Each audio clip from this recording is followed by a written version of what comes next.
Well, hey everybody, this is Don from Wizard Tower Games. Thanks for tuning in tonight's video. Tonight we're going to talk about tariffs, and we're going to talk about the pros and cons of tariffs. We're going to talk about some of the myths behind tariffs, and we're going to talk about how tariffs legitimately affect the gaming industry. And for those who run Kickstarters, for those who have publishing companies, it's going to affect everybody. And I'm going to break it down. I'm going to dumb it down and make it really simple to understand as it was explained to me by an expert on tariffs, an importer who is very experienced about this type of stuff.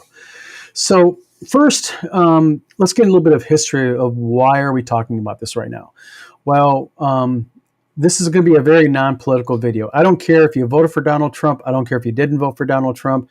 You love him, hate him, think he's the next coming of politicians or think he's the worst thing ever. I don't care because it has no bearing on this video.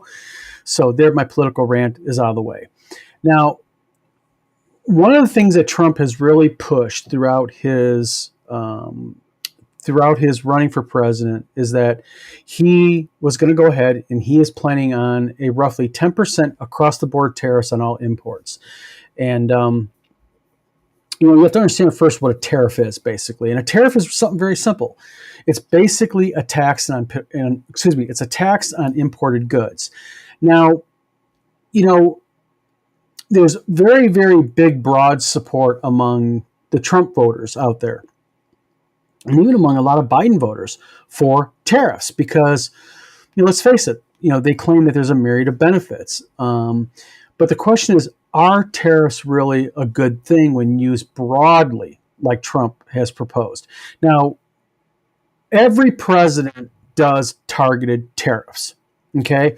And Thaitis here says something very interesting. Thaitis says tariffs in theory, and by the way, thank you for tuning in, Thaitis. He says tariffs in theory, short-term pain, long-term economic gain, depending on all the other factors involved. The issue is how many of those factors will fall in line for it to work out that way or not. And that's kind of what I'm going to get into because we're going to talk about a lot of things, especially something called the competitive advantage that not many people know about, not many people talk about, but it really, really hones in about tariffs and how they could be good or bad. Now, what are tariffs? Tariffs are a tax on goods being imported from another country. Now, what's the purpose of a tariff? Now, depending on who you talk to in the government, tariffs are designed to make foreign imported goods more expensive. And thus, there's a theory that if foreign goods are more expensive, then what ends up happening is consumers will be more likely to buy U.S.-made goods. Okay? And it also supposedly motivates foreign companies to say, well, I don't want these tariffs on my goods. I'm going to go ahead and I'm going to build manufacturing plants in the United States. So it's designed to bring foreign manufacturing also over to the United States. And what happens? American workers get hired. American workers, when they get hired making good money, what do? They spend money in the local economy. They go to Amazon.com. They go to Wizard Tower Games and buy games. They go on Drive-Thru RPG. They buy, games from Bat in the Attic Games and, for many, many other companies, and everybody benefits. And also, it brings a tax revenue into the federal government for the federal government to be able to, make more money. Now, the question is that really all true? And I'll give you an example. I'm going to make this extremely simple. Let's say a game company imports $10,000 in games. Now, if you follow Trump, we're going to follow Trump's 10% across the board tariff plan here. Okay, so basically there would be a $1,000 tariff or tax placed on those incoming games. Now, to see if that $1,000 tariff is a good thing or a bad thing, we need to look at something called the competitive advantage. I'm getting right into it. Now, what the competitive advantage is, it's something that gives you an edge over your competitors. I'll give you an example. Hold on a second. I'll give you an example of a competitive advantage. I live in Michigan, okay? And Bad Mike, who runs North Texas RPG Con, lives in Texas. Let's say me and Mike both decide that we're going to open up our own oil company and we're going to compete against each other. Now, is it more cost effective for Mike, Bad Mike, to drill for oil? or in Texas, or is it more cost effective for me to in Michigan? Well, Bad Mike would have the competitive advantage as an example, and the reason why he would is because oil is more plentiful in Texas than Michigan. The infrastructure to drill there, process it, move the oil and such already in place. Where in Michigan it's not. So Bad Mike would have the competitive advantage over me because of just where he's at. So when it comes to, let's say, making games, in some countries, they had the competitive advantage over the United States. And there's a myriad of reasons for it, such as, number one, China makes plastics, board stocks, and they also make the machines to make the games. The United States imports their paper and the majority of their plastics and such. China has existing large infrastructure. They have manufacturing bases there. They have factories in place that are designed to make games. They have a very cheap labor pool. As an example, in China, labor is 30% on average to 50% cheaper than the United States, if not more. Finally, they have very advanced and evolved supply chains. They're very used to exporting goods. That's what they do. And finally, and there's actually one more, all the utilities are subsidized by the government. So China would have a competitive advantage over the United States with tariffs, imported goods, or exporting goods to the United States, excuse me. Now, the question becomes this. So if tariffs hurt the foreign company, will it make that foreign company make manufacturing facilities in the United States? Donald Trump seems to think so, and I don't. And I'm going to tell you the reason why I don't. And I don't think he's right. So if you look at the cost of making games in the United States, and again, I'm going to go ahead and I'm going to dumb this down and make this real simple. And the United States definitely does not. Let me back up. Game makers in the United States have a very unfair disadvantage, and I'm going to tell you the reason why. Because number one, we don't have the same resources. We buy all of our paper, as an example, from Canada. Most of our paper comes from Canada and China. We don't manufacture our own paper. We don't manufacture our own plastics. We buy from China. And other needed goods from places like China and Vietnam and Cambodia and Japan. We're huge importers of necessary goods. And we don't have infrastructure in the United States designed to make that stuff ourselves. Our labor costs are 30 times higher on average than China. Our labor costs are 55 times on average higher than labor cost in India. So, those are costs that come into effect. And then you look at how our government does not subsidize things like our small businesses, unless you're a multi-billion-dollar business. Multi-billion-dollar businesses can get subsidies. Small businesses usually cannot. So if you look at China as an example, even with a 10% tariff in place, let's again talk about this 10% tariff. If the United States places that 10% or broad tariff on China, on all imported goods, the question makes sense. Would China really keep manufacturing in China, or do you think they would bring it over to the United States? The answer is they keep it in China because it's cost effective, and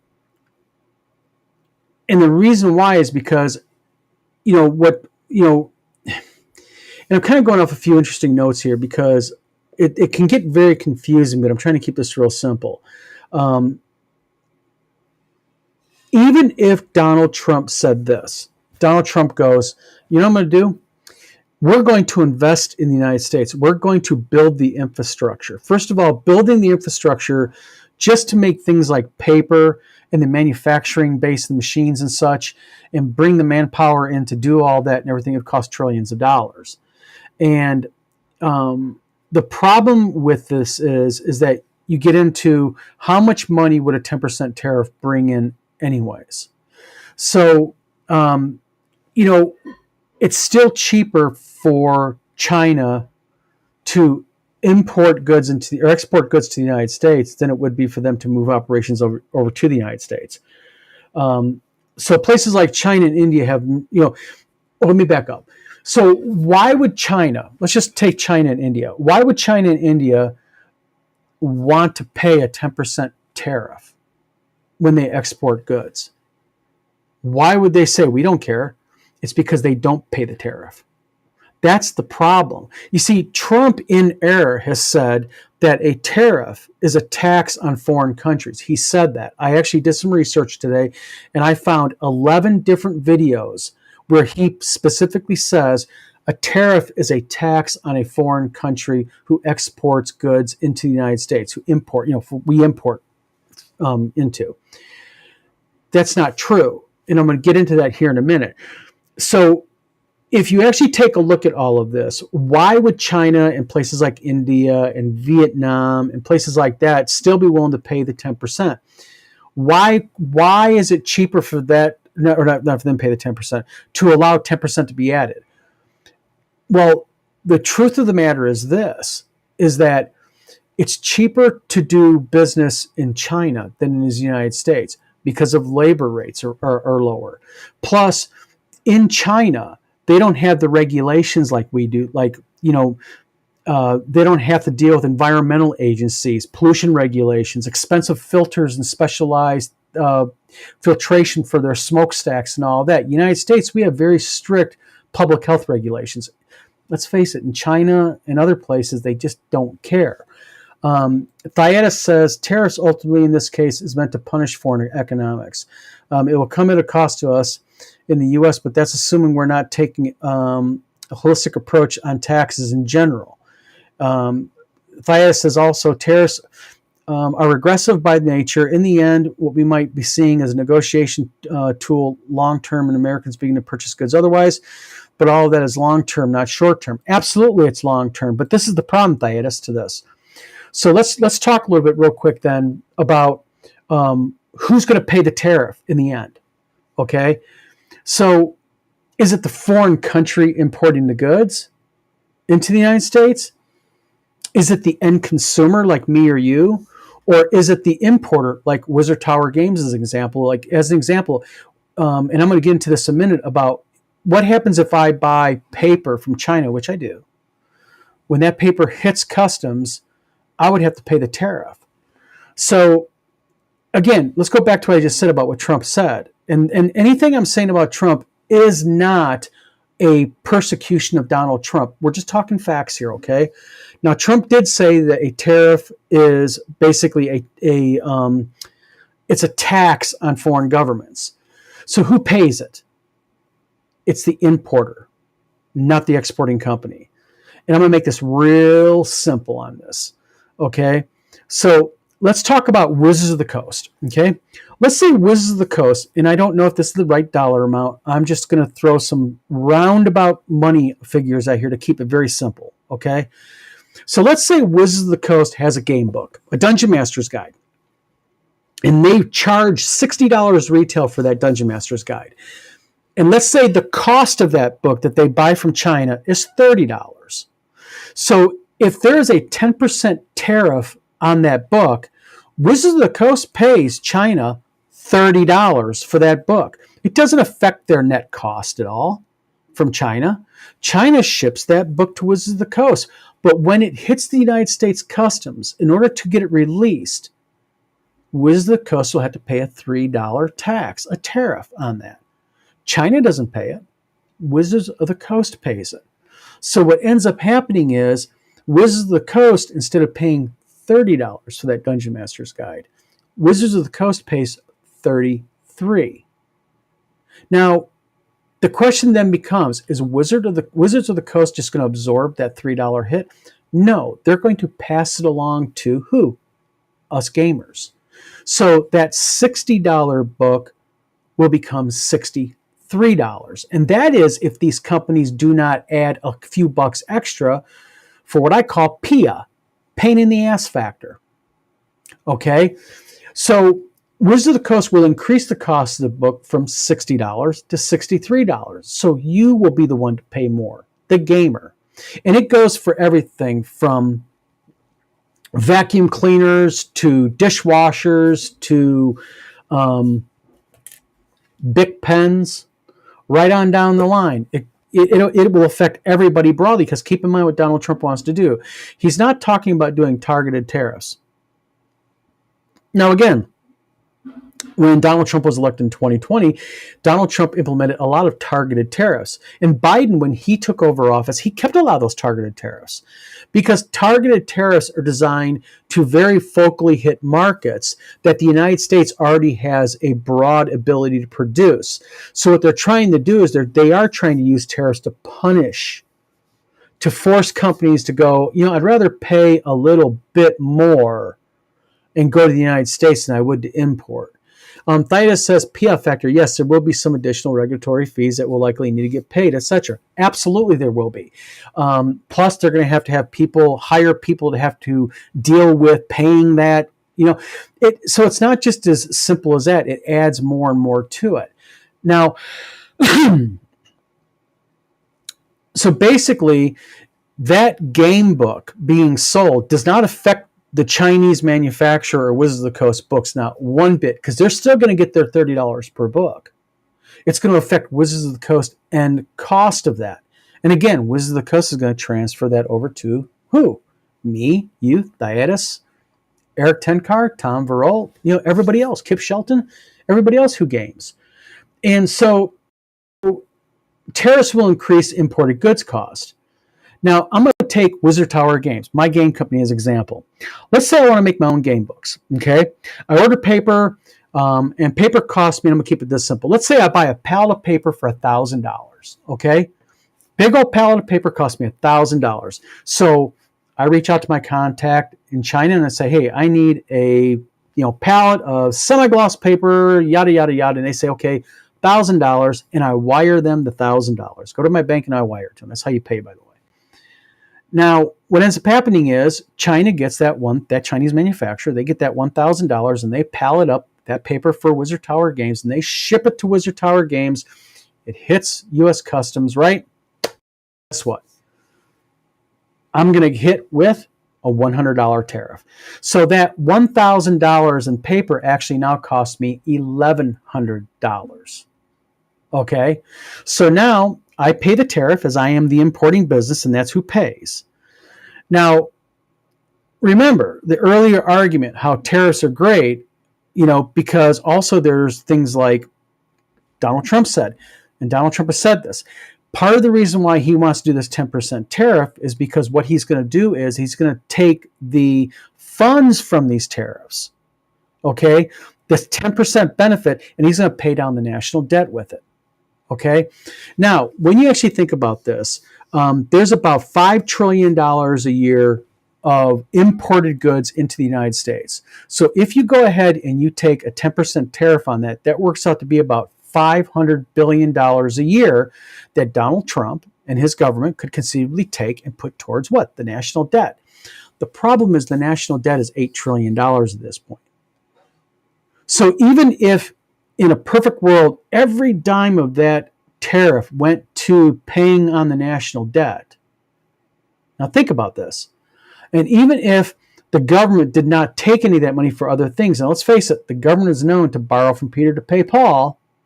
So, but perfect world speaking here, Donald Trump's government takes every bit of that $400 billion a year and they put it towards that $8 trillion in debt. You're still only talking what? $1.6 trillion of the national debt paid off over the course of 4 years. So it doesn't even cycle out that way. Now, I saw this discussed the other day. This is kind of what got me involved in this topic. I saw something discussed the other day, and someone used what a lot of people thought was a really good argument, and that was, real quick, Thaitis says 2024, the federal government spent $6.75 trillion in 2024, which is more than it collected, resulting in a deficit. Deficit increased to $138 billion from 2023 to 2024. Absolutely. Now, what I was saying a few seconds ago was this, is I saw an argument online, and the argument online was Donald Trump's talking about doing away with what? Income tax for people who make less than a certain amount. I think it's, and Thaitis, you may be able to look this up real quick for me. I think the number is people making less than $400,000 a year. Donald Trump is talking about doing away with income tax. Now, For those of us who pay income tax, my wife's a teacher. Okay. My wife would love not to have to pay income tax. Hoorah, life is great. But this is the problem. It won't work. And the argument that I saw used was, well, the United States has done this before. The United States relied on tariffs to pay for all government's spending and costs before. 100 years ago, before there was sales tax or income tax, on people who are wage earners, the government funded the entire government by tariffs. So Donald Trump is just going to do it now. This is the problem.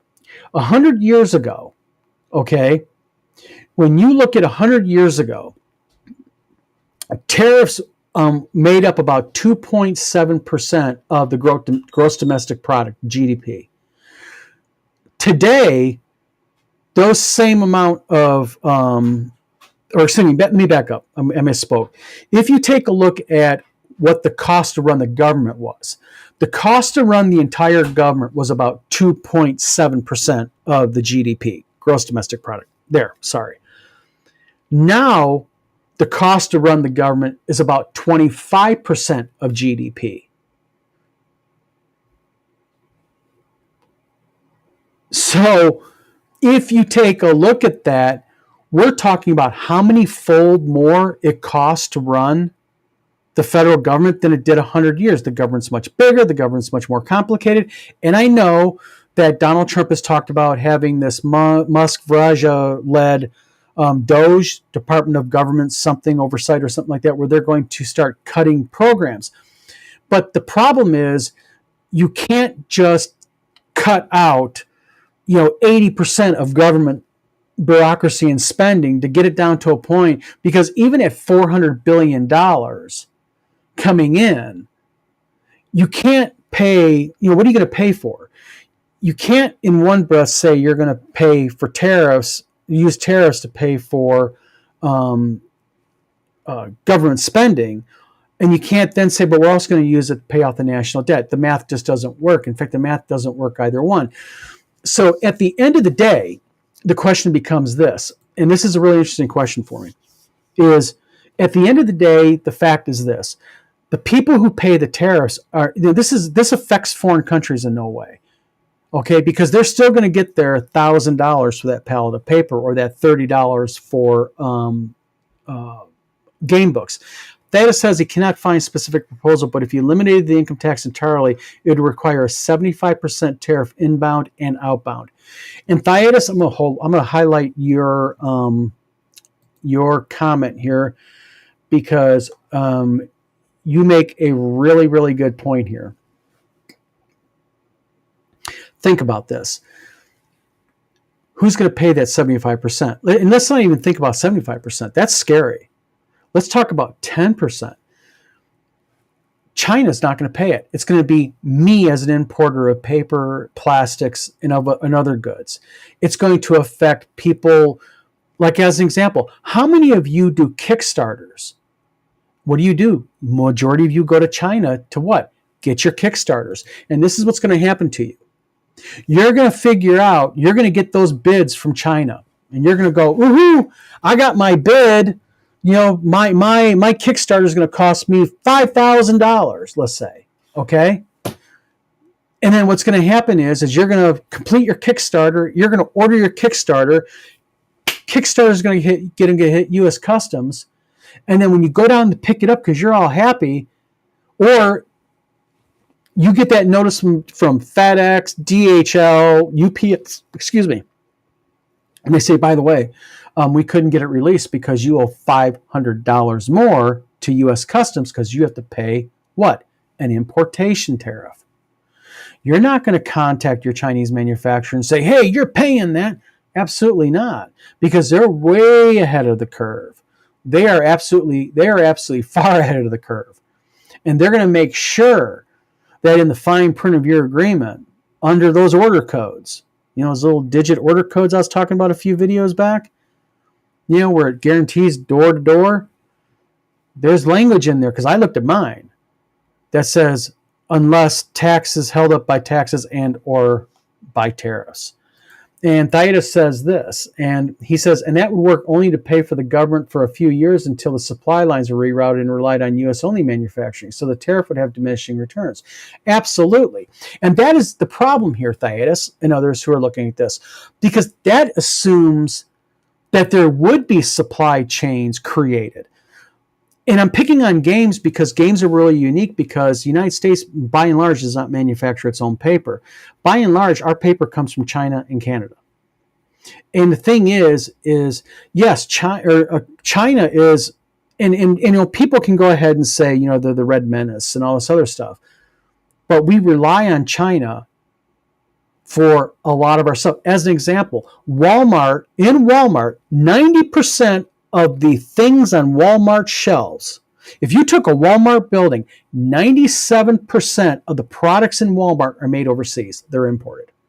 Now, Walmart, who imports, I think, $1.2 trillion in products every year in the United States alone, it was like 850 billion or something like that. It's a crazy amount, bigger than most small countries' GDP. Do you think Walmart at only 10% is going to go, you know what, we'll just go ahead and we're going to absorb that because we're committed to our customers and we want them to have low prices? Absolutely not. It's going to see across the board. John, good point here. John says tariffs are designed to encourage America to build American products. Absolutely it is. But again, John, I just got done talking about a thing called the competitive advantage. And the problem with that is that, yes, that's what they're designed to do. They're designed to spur American manufacturing. But the problem is that, is it cheaper, and we're talking 10% what Trump wants to bring in, is it cheaper just to pay that 10%, or is it cheaper to long-term go ahead and build American facilities? Most of the time, it's going to be cheaper to pay the extra 10%. And the reason why, and I don't know how long you've been here, John, for the video, but I was talking earlier about the competitive advantage and competitive disadvantages. And the issue here revolves around, although you may pay a 10% tariff as an importer of goods in the United States, the problem is if I'm going to build a factory in the United States, my land costs more than China. The government does not subsidize the purchase of that land. And China is smart. They subsidize large manufacturing price on land. They subsidize their labor. They subsidize their utilities. And they even subsidize their materials. So their material, labor, and end operating costs far, far lower than the United States. So what ends up happening is that when you're looking at 10%, it's just cheaper to pay the 10% and everything. I'll give an example, and I'll give an example of equipment. Okay, large format Epson printer, okay, is imported from China. It cost me $25,000 for it. So if I'm going to go ahead and I'm going to buy another one from China, I'm going to have to pay $2,500 extra on that. That brings out my long-term ROI because I have to have a return on my investment. As an example, I bought this printer, not to mention the ink and all the bits and pieces that go along with it. If there's an added $2,500 cost to that, my ROI or return on investment has to be stretched out further, or I have to increase my prices to make up for that ROI so my ROI stays the same. Thaitis goes on and says, this is why it would likely be better to institute a 50% VAT. VAT, for everybody who does not know, is called value-added tax. That is in the UK as a replacement for all other taxes, but it would have to replace all other taxes and fees, including tariffs. Now, this is the reason why that would be a very, very horrible idea. And I'm going to get to John, your comments here in a minute. Britain already suffers and pays a VAT. And since Britain broke from the EU, Britain has been hammered by VAT, value-added tax. The Brits are hammered by it. I have a very good friend named Damien May. He has a large business in Britain called the Zero Room. If you go on Etsy and look it up, or go online and look in the Zero Room, he makes beautiful licensed prints, Doctor Who and all these other things. He has announced that he is getting out of the business because of VAT. VAT is such a killer to him, because then what ends up happening is, as you're paying VAT, VAT can be included in things like postage and things like that. It's a killer. And real quick, I'm going to get down to your question, John. Thias also says China also artificially keeps their currency inflated. It's an unfair advantage to attract foreign money. Yes, but that's the thing. China is willing to do that. So what they're doing is they're leveraging their competitive advantage against the United States. They're using our own regulations against us. Again, competitive advantage. John goes on, says, I agree, make it 30, 40, 50%, and let's make our own paper. We need tariffs to level the playing field.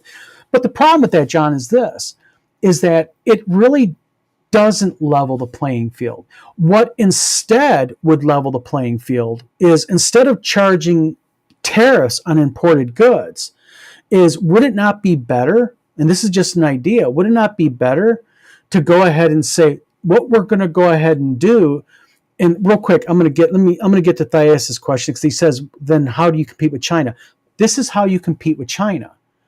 What you do is, you have the United States government go ahead, and what they do is they help U.S. companies with the cost of manufacturing, with the cost of bringing in and building the basic infrastructure to make paper, as an example, or to make those printers, those large format printers, and so on and so forth, or those game books.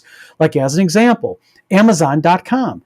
Amazon.com was buying their books from overseas.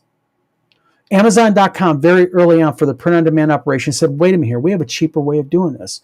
What we want to do is, we want to build printer facilities, we want to bring in machinery, we want to hire people, and you know what we'll do? We'll do our own print-on-demand. That's what Amazon did. But the difference was this. Jeff Bezos from Amazon approached the United States government and said, hey, wait a minute here. I'm going to build 4 print facilities in the United States. It's going to cost Amazon.com billions of dollars. I want this instead. I want tax deferments and abatements, and I want help and grants to go ahead and help us build these factories. The government said yes. And look at Amazon. Amazon is one of the largest POD operations in the world, and they're successful, and they're a moneymaker, and they employ American workers, and they pay American workers a fair wage. John says, free trade for free countries. China's not free. That's right. But the problem is this, John. China is not, China's not a free country. Absolutely. God bless America. I agree with you 1,000%. But they still utilize their advantage over us because they can do that. John also asked, John says, are you saying that you prefer Chinese slave or quasi-slave labor over free American workers? In 1860, this could be an argument to maintain slavery or to keep cotton prices cheap. No? What a morality. No, that's absolutely not what I'm saying. What I'm saying is this, is that a tariff isn't going to affect China in any way. Because let's say even if you put a 50%, let's say like you were saying earlier, 50, 60, 70%, let's just say 50% tariff.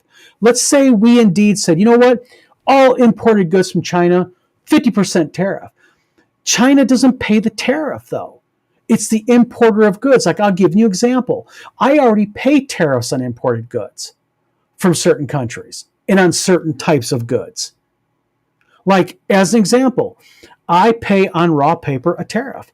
So what I do is, if paper costs me X amount of dollars, when that hits U.S. Customs, in order to get out of the customs, I have to pay a tariff. It's right now very small. It's only like 3%. But the point is that China's not paying that.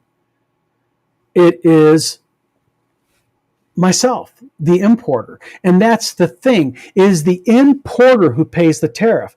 In order to, if you want to go ahead and cause China pain, the laws would have to be changed. All these things have to be changed where it is the exporting country, not the importer.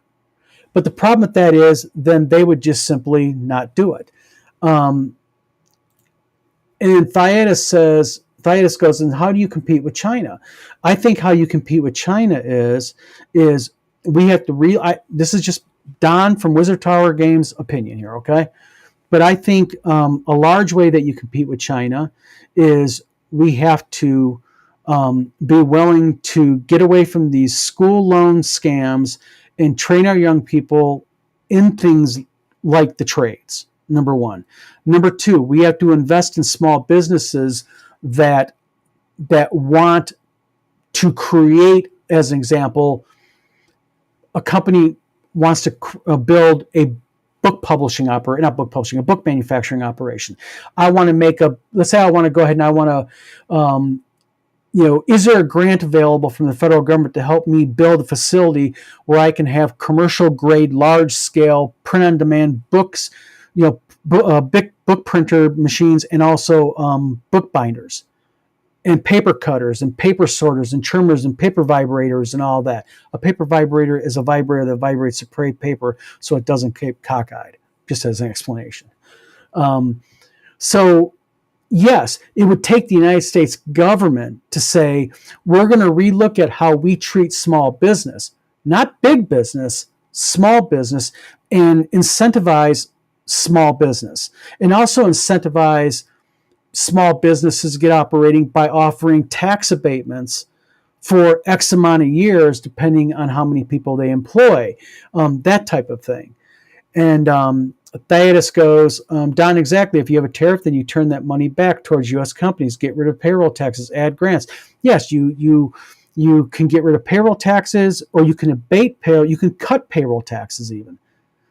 Maybe we're thinking the wrong way. Maybe instead of saying let's do away with payroll, maybe instead of making payroll on an average of 28 to 34% of everyone's paycheck, maybe we need to take it down to maybe 5 or 8% and figure out where else can we get that money. Add grants. Grants are a great thing. Grants help companies, but you need to make sure that grants are used for the thing that they do. Have an oversight agency. Fine, I'm all for that. That says, okay, pick on me. Okay, Wizard Tower Games, we're going to give you $275,000 for you to build that building, and then we're going to give you another $200,000 for you to buy the equipment and hire people. And what we're going to do is we're going to give you a tax abatement for a graduated tax abatement. You start off, you're not going to have any tax, and after 3 years, maybe you go up to 1.5%.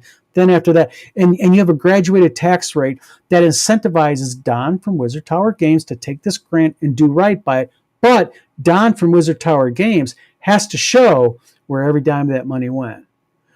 Not this whole COVID thing where here's all this money, we'll forgive you, we're going off of a 3-question little thing. No, oversight. That's what oversight is for. Thaddeus also says it ends up being a tax break for those long-term, which in reality are all the other factors I was mentioning. Yes, because what you're doing is you're incentivizing smaller businesses to expand, to do the things that they want. Like me, if I could get a grant that was that was feasible, okay, I would love to take my company and expand, print on demand, hire a bunch of people, designers, layout specialists, book cover designers, printers, and really put out product, but also be able to get the end needed product, the paper, at a cheap enough price, and the glue and the cover stock and all this at a cheap enough price where I can compete with China. And Thaddeus says it has to be a holistic approach. Absolutely. John says this. John says, I agree. A tariff will not affect Chinese dictatorships, but it will help employ more Americans and reduce people on welfare. Either way, I'm paying either higher tariffs or higher taxes. And thing is, John, you're 100% right. And see, that's why what we have to look at as a country is, we have to get rid of the political hyperbole out of all of this. Okay, we got to stop saying I disagree with him. Well, why? Bad idea? Well, no, he's a Republican. Or I disagree with her. Why? Bad idea? No, she's a Democrat. We got to stop that. We have to start looking more inwards as a country. There is one thing about basic economics, and post World War II proved this, and that is when you have a bunch of men and women gaining good jobs, and I'm going to use Michigan as an example with the Detroit auto industry. After World War II, auto industry exploded. Men were coming home, men and women, and what they were doing is they were getting good paying jobs, building cars, and that spurred other industries. Tool and die. My grandpa, Donald, who I'm named after, my first name Donald, my grandpa Donald Bowsum was a tool and die man in Hazel Park, Michigan, Detroit. Well, what did he do tool and die for? For a small company that worked for General Motors. So it affects all these other things. So what ends up happening is this. Those people came home, they got good paying jobs, which did what? They got their paycheck. What'd they do? They built houses. They went to local mom and pop diners. They bought meals there. They went to the local grocery store, bought local groceries. They went and they did what? They bought from local businesses, local hardwares, and everything. And Thayda says increased purchasing power. Yes, it does. And real quick, Thayda said something else. Thayda goes, there's one more factor that also needs to be considered. If you are spending less money on the government side, okay, and putting money towards the debt, you're increasing the value of the dollar. Yes, you are. But the problem is that how much are you increasing the dollar versus the end? You know, what's the end result versus you quote unquote? And I'll call it an investment. You know, do you really want to increase the value of the dollar for overseas spending, or is it better to invest in United States companies and say, wait a minute here, what industries do we need to invest in? And we're going to pick on gaming again, okay? Because we all love our games, okay? So I'm picking on gaming. So the way I see it is, if we went ahead and we increased investment into things like, okay, we need to get United States companies involved to begin manufacturing more games. Now, we all know about the company called the Game Crafter. You go to the Game Crafter and you want to buy a game from the Game Crafter. The Game Crafter is not tooled and not geared to provide large amount of games to companies. They're not. What are they geared for? They're geared for the person who gets a game in their mind and they want to go ahead and they want to buy 2, 3, 5, 6 games, or somebody has a Kickstarter and they need a good quality, a good made game to kind of show off their Kickstarter to get more people investing in their Kickstarter. Why? Because a board game that I can buy in China for $12 cost me $55 at the Game Crafter. Now that's not a persecution of the Game Crafter.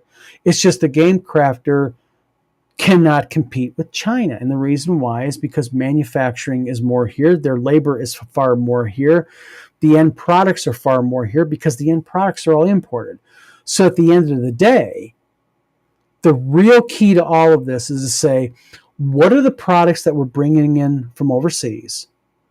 And what one of those products that we bring in from overseas are products that we need really well in the United States? Steel is one of them. You know, and we're going to pick on games. Let's go pick on games. Paper stocks. Paper, 320 GSM for cards, board stock for boards, and for cardboard stock for your game boxes. Different types of paper for what? For all the paper and everything else. Real quick, John says they will compete with a $45 tariff and both games are $50. Absolutely. And see, that's the thing. You know, as a game manufacturer, I can tell you right now that, yes, I can manufacture games here, but I am reliant upon having to overinvest because this is the problem. If, as an example, I want to make 500 games, okay, I'll pick on books. I want to print 500 books. So I reach out to China. This is how much the paper is. But the problem is it's expensive. But if I buy enough paper for 750 books, I can get it so much cheaper. So economically, it makes sense to buy 750 books worth of paper. I only need 500. Well, what ends up happening, it comes in, and what ends up happening? I risk it getting damaged, dinged, wet, that type of thing. So the problem with tariffs at the end of the day, okay, is tariffs are actually a really bad idea, um, because the Chinese company who is selling that paper to Don at Wizard Tower Games is not paying a dime extra. Okay, they're not paying a dime extra. If they're charging me $1,000 for that pallet of paper, guess what? They're getting their $1,000. It is Don, the U.S. based guy from Wizard Tower Games, the U.S. based LLC in Michigan, that's going to have to pay the end. And Thaddeus says, in the end, taxation does not address the core issues we are dealing with, which is overspending. Yes. And see, that is in turn a bigger can of worms, because really, in order to address the problem, throwing money at it is not going to help. You have to look at the systemic issue.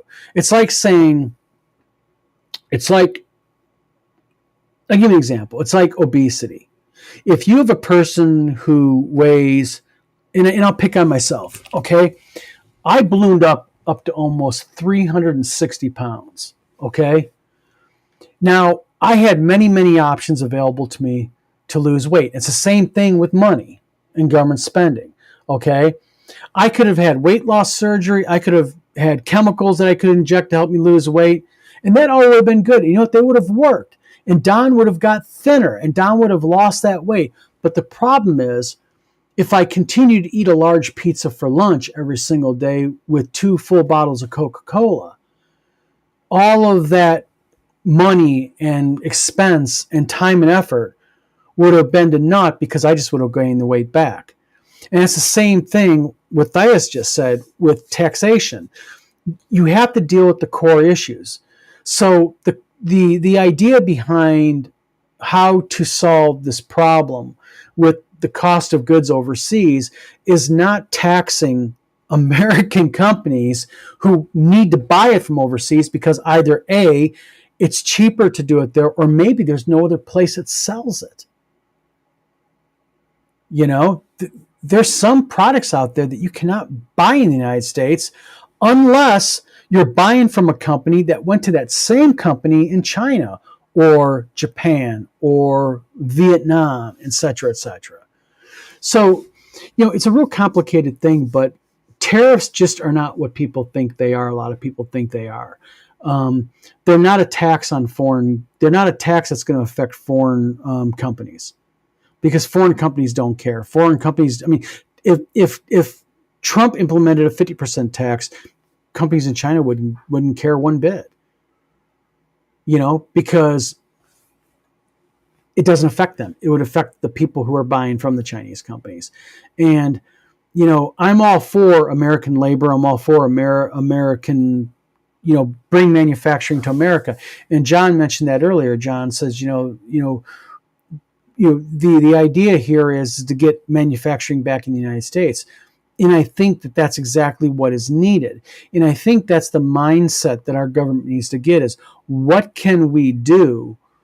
What can we do? What can we implement in order to positively impact American manufacturing, American-based manufacturing? There's a town called Marshall. It's not far from Battle Creek. It's about a 15-minute drive. It's where my publishing company used to be. There is a thing now called the Blue Oval. They're almost done with it. What are they doing?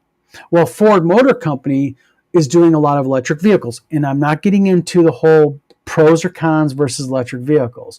But what Ford did, Ford had a problem. And the problem that Ford had was they wanted to manufacture electric vehicles, but the issue they had was they had to buy their batteries in China for these cars. And there is tariffs on imported batteries. Huge, massive tariffs on imported batteries from China. Okay? So what Ford did, Ford said, well, we think that electric cars are a long-term thing. So what are they doing? They're building one of the world's largest battery plants for electric cars in Marshall, Michigan. It's called the Blue Oval. Look it up. And it is a massive facility. They've been working on it now for a few years. And they're investing into building their own facility, and they're guaranteeing, I think it's like 2,500 jobs. So how'd they do that? Well, they got incentives from the United States government to do it. But the problem is there's no incentives for a company like Wizard Tower Games to say, you know what, I want to go ahead and I want to manufacture books and board games here in the United States. There's nothing. It's, again, we go right back to my earlier comment that there are things available like grants and such, but they're only available to massive corporations. So, I hope that help people with tariffs and knowing about tariffs. I hope that I hope this video kind of cleared it up a little bit. Again, take the politics out of it. There's truth to this. There's facts to this, and the idea again behind this is I don't think a 10% tariff is going to be something that's going to affect anybody but Americans, because there's a problem here that I didn't mention. And that is when companies have to pay more for their product and they charge more for their product to the end consumer, what does that cause? That causes inflation. So, prices are not going to go down if this 10% across the board tariff comes. Prices are going to increase. And again, that's not a damning statement against Donald Trump. That's a damning statement against a policy, okay, a public policy, a international policy that is going to be implemented. Thaitis says this. Thaitis says that it is a super complex issue. No one action will solve the problems we're seeing. And that's exactly the point I'm trying to make in all of this, is that, this 10% tariff isn't going to be the godsend saving measure that a lot of people think it is. Quite the opposite. Will that 10% tariff help a little bit? In some ways it can, but instead of putting that 10% tariff, there's other things I think that we can do that can incentivize small business. And I think the trick is not big business. Let's face it. The oil industry, the petroleum industry, receives billions, hundreds of billions of dollars in subsidies and help every year from the federal government. And they still report hundreds of billions of dollars every quarter in profits. Does that make sense? Or would it make sense more to kind of invest more into small business? And it's better to invest in small business, I think. And it's not just because I own one. I'm just talking about a practical standpoint. Because when you look at gaming in the United States, again, gaming, okay, there's a reason why the majority of people who run Kickstarters go overseas for their product to be made. And that is because there's just no place that's economical in the States, really. I mean, I have Delano Enterprises here in Battle Creek, Michigan. Delano makes games. But Delano won't even talk to you if you need 50 or 500, even 1,000 games. They have, I believe, minimal run is 3,000 products. So if you want to put out decks of cards or board games or such, you got to buy at least 3,000 or 5,000 of them, depending. And then Thaitis says, big businesses love regulations. They're able to absorb the cost, but they gain greater market share as the small competitors go under. And that's exactly what it is. So again, let's use Thaitis' principle of it's a very complex issue. So the core of the wheel, the hub of the wheel is the issue. And boy, look at all those spokes going out. And one of those spokes could be incentives to that company. Another spoke is a tax break. Another spoke is allowing their staff members to not have to pay income tax for the first 3 years of working for the company. Or maybe it's going to be a deferred graduated tax rebate or tax drop, everything. Violence Solves Everything is here. Thank you for tuning in, Violence. You say only just started the video, but companies like Trollord Games who do all their printing in the U.S. are going to be much less affected than others. No, they're not. Absolutely not. They're actually going to be affected just like everybody else. And I'll tell you the reason why. Is because Violence, what happens is Trollord Games deals with companies who do printing in the United States. But those companies that print in the United States still buy their paper from China or Canada. So what ends up happening is that whoever is doing Trollord Games is printing, okay, buys that paper from overseas. So when that company imports paper to do Trollord's printing, they have to take that extra 10% cost of that tariff and they have to apply it to Trollord. So what ends up happening is Trollord will see a 10% increase in the cost of selling their games, the end product. Because earlier, and by the way, thank you for watching the video. If you watched the entire video, I get really in depth in this earlier, but just to kind of recap for you is, so Trollord, let's just call it this, Trollord buys from ABC Printing. I don't know who it is, but let's say they do. ABC Printing, who does all the printing for Trollord Games, buys from China, Japan, Vietnam, could be any one of a half dozen countries, Germany. And what happens is that when they import the paper to make those games for Trollord, what ends up happening is it's not the company in China or Germany or Vietnam that pays that tariff. It's the importing company. So ABC Paper and Printing, would have to pay that 10%. But they're not. But what they're not going to do, Violence, is ABC Printing is not going to say, you know what, Trollord's such a great company, we're just going to absorb and take a 10% less profit margin. No, they're going to raise Trollord's end price 10%. And then Trollord is going to go, wait a minute here, we can't absorb 10%. So they're going to take their cost of their games and they're going to increase them 10%. Because keep in mind, the increase in the cost, no matter what costs they are, no matter how negatable those costs are, they're always passed along to the consumer at the end of the day. And the reason why is because the profit margins in things like games and books are so low. So yes, Trollord does, but they're still gonna make the consumer absorb it, and Trollord will actually end up have it too. John says, we have enough trees to make our paper. Our big government writes too many rules to stop using our resources, and environmental groups sue to stop using our resources. Absolutely. That's what I was talking about earlier, John, is China doesn't have to worry about all these EPA regulations and all these other things. We do in the United States. And again, I'm not taking a stand on what's good or bad. I'm trying to talk more as a neutral entity here. But you are 100% right. In the United States, we have so many environmental rules and laws. And at the end of the day, all one of these groups have to do is file a lawsuit in federal court against us, or not us, against the company, and it locks the operation right down for could be months or years. And when they're ready to go, they're ready to build this paper mill, and they got a lawsuit they're defending with. Well, we all know how much lawyers charge. Thaius goes, the issue with import tariffs across the board is that some goods will not be able to come over to the U.S. like raw mineral materials. Absolutely, that's very true.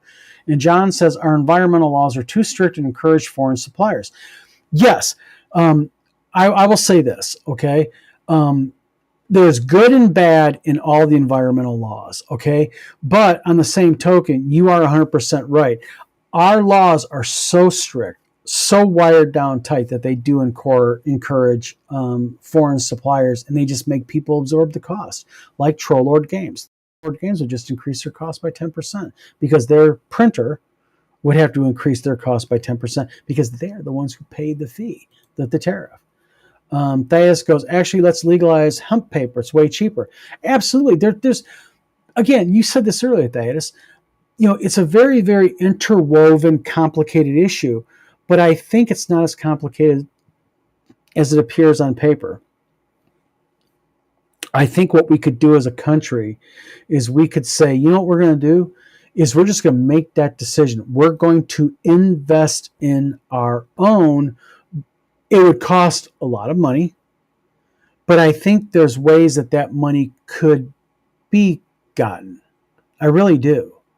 And maybe the idea is taking these hundreds of billions of dollars in subsidies that we give certain industries who don't really need it. And the reason why they don't need it is because they report hundreds of billions of dollars in profits every year, and bring those subsidies down and move those subsidies over to these other industries and companies. That's actually an idea. And Thaddeus agrees with John.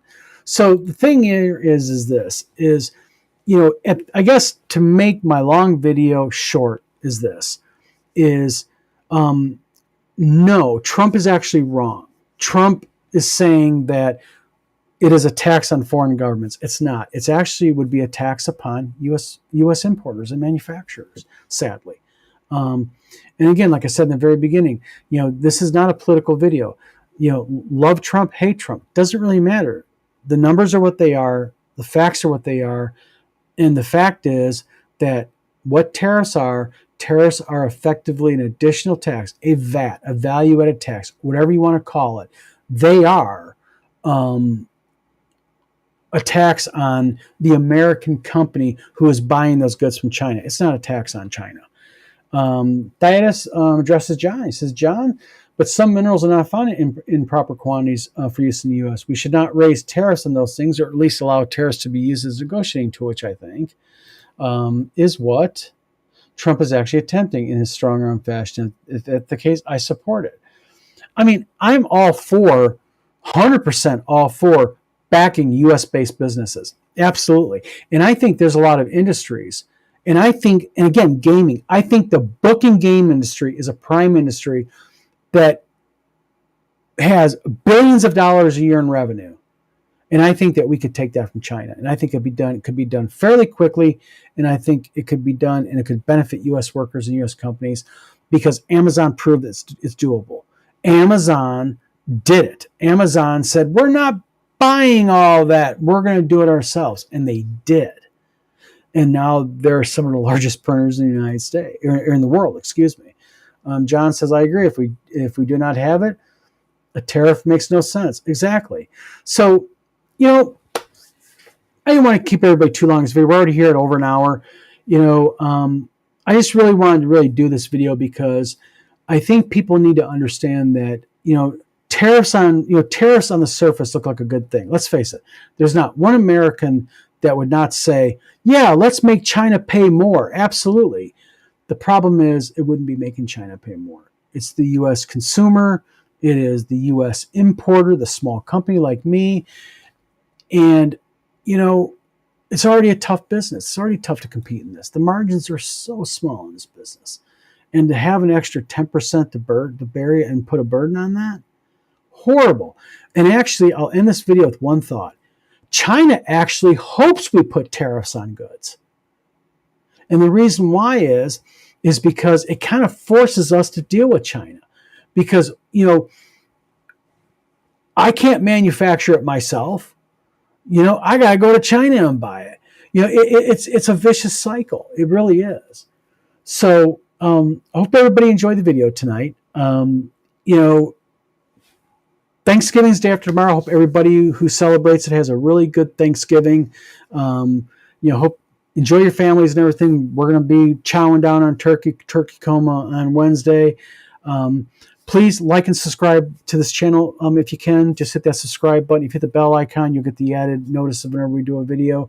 We are going here at Wizard Tower Games to every other week for videos, just because every week is a little bit tight on figuring out subjects to talk about. And I really want to talk about good subjects. And I really am fascinated about this because it's something that affects all gamers and affects people who produce, like me and my company. And I really hope you get a lot out of my videos. So we also do a thing called the Vlog of Many Things. Do that every single Thursday. That's going to be maintaining Thursdays at 8 o'clock, because the Vlog of Many Things, we talk about many things on that show, so we have more broader things to pull from. Real quick, John says this. John said that he's going to go ahead and put a tariff on his chocolate pudding pie and make some money. Absolutely. And by the way, stay tuned, because tomorrow is what? Wednesday. If you go to wizardtowergames.com tomorrow, I'm having some Black Friday sales. I'm having Black Friday sales on the remaining Lost Adventures of Gary Con, the game modules, dice, player character record sheets, campaign trackers, the Wheel of Life, which is this guy right here that we're going to be premiering tomorrow. And they're going to be deep discounts. So if you want to get some really good gaming stuff from Wizard Tower Games, check out our website. Check out our store tomorrow, but also check out our Facebook page, because we're going to be direct linking there. And we're going to be having some knockout, blowout prices. I'm talking about some of this stuff is 50% off retail. So again, thank you everybody for tuning in to Wizard Tower Games' video tonight. I am Don. Please enjoy your Thanksgiving. For those of you who do not partake in Thanksgiving because you guys live overseas, hope you guys have an awesome week. And I will see you here tomorrow with our sale. And also check us out and vlog on many things. Not this week. We're taking a break because of Turkey Day. But everybody,